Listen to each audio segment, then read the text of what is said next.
In today's video, I'm going to be showing you how to fix input lag or video lag on your Xbox, PlayStation, or PC. So have you ever been playing video games and you feel like your fingers just can't move fast enough, or your TV's lagging behind your controller? That's what we like to call video lag.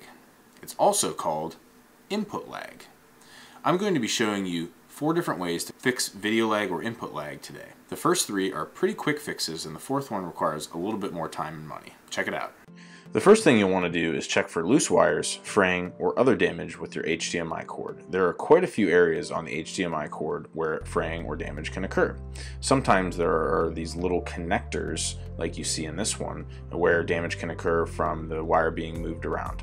You also want to check to make sure that the whole length of the wire is working properly and there are no cuts or any type of damage done to the HDMI wire.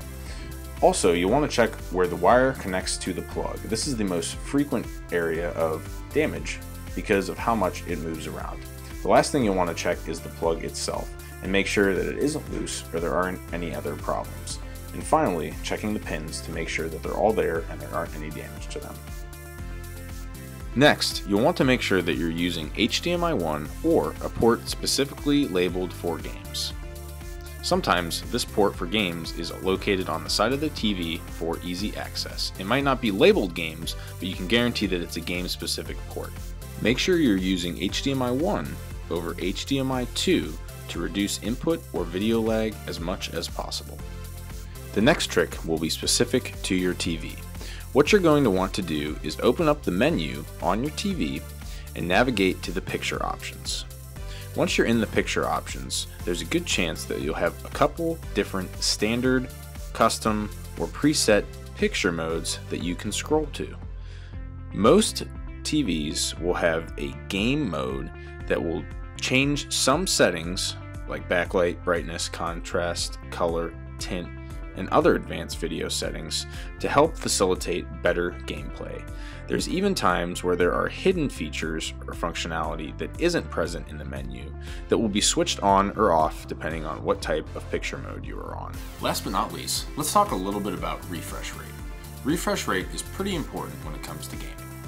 What is refresh rate and why does it matter when buying a TV?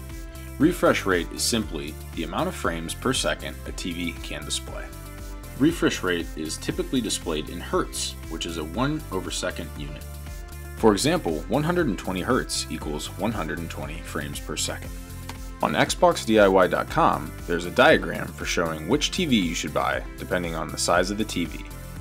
Typically, bigger TVs require higher refresh rates. Most TVs are 60 hertz, and this is pretty much all that you will need for gaming purposes. The bigger the TV, the higher the refresh rate you will need to ensure a lag-free gaming experience. Technically speaking, this isn't entirely true. The Xbox One is limited to 60 frames per second output, which means anything above 60 Hz on a TV is useless. However, usually TVs with higher refresh rates have higher quality build and higher quality features and functionality such as motion blur reduction technology. So there's a better bet that although it might not be down to the frames per second or refresh rate, there are other features and functionality that will help reduce the amount of video or input lag on your TV. Thanks for watching another video by Xbox DIY. Don't forget to subscribe by clicking here. If you have a question, comment in the comments section. Until next week, we'll see you around. Thanks for stopping by.